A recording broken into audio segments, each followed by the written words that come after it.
Hello and welcome to QuickDr. QuickDr is a medical app to help reduce the backlog of the NHS, but also take your health into your own hands. Today I'm going to run you through some of the features that the app has and show you some of the potentials of where the app could be taken in the future. So first of all, you can see this really user-friendly interface. It's got quite a bit of NHS styling to it, which gives it a bit more of an official feeling.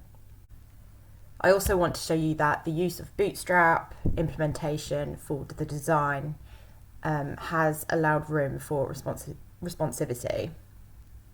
So if we click on any of the other dimensions that you get on different phones and mobiles, as you can see here, it does keep some level of responsivity, which was really important as it is a mobile application.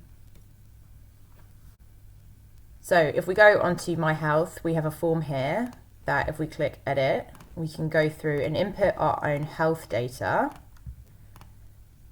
And once we've done that and hit Save, we get a pop-up saying our details have been updated, and it is then all kept within the app.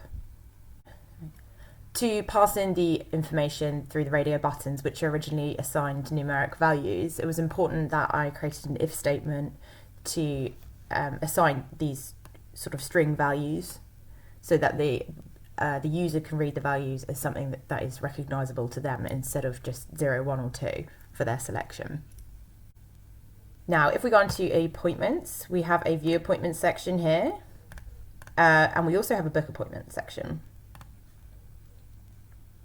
Here we've got a drop-down list where a user can enter their information to book their doctor's appointment.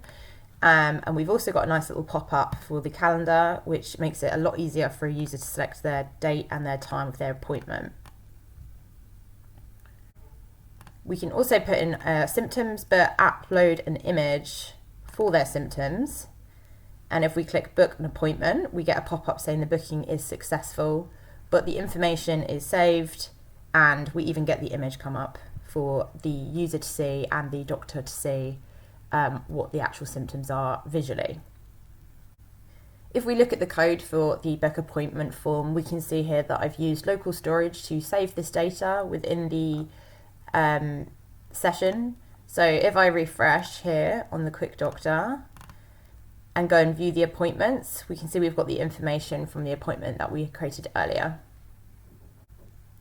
This means that everything stays on the app, which is obviously what you want when you close and open an app, is for all your information to stay locally stored. If we delete the appointment, we get a sign saying the appointment was removed, and that's cleared from our local storage system.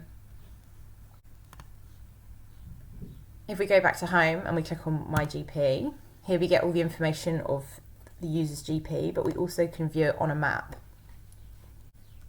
To create this map, we used Leaflet.js and added a tile layer, but we also created pop-ups. So at the moment as it stands, this is our local surgery. So this is the one that automatically pops up when you click on the map. But if we carry on here and we take a look for other local surgeries, we can have a click and see a bit of information about those. Like so.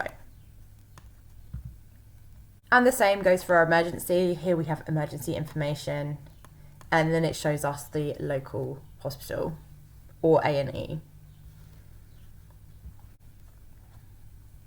So as you can see, QuickDr's got some great functionality, a really great user interface and responsivity. For me, creating something like this was close to my heart because I know a lot of people struggle to get the right healthcare at the moment, and I wanted to really make it quite user-friendly for sort of older people as well as younger people using it for family members. So there are other functionalities I'd like to add to this app, including creating an API to get health news streamed through the app, so people can keep an eye on recent news, and also just connect it to an actual medical database and have that actually functioning properly would be great. But overall, I hope you can see the potential of the app and you enjoyed my video. Thanks so much for watching.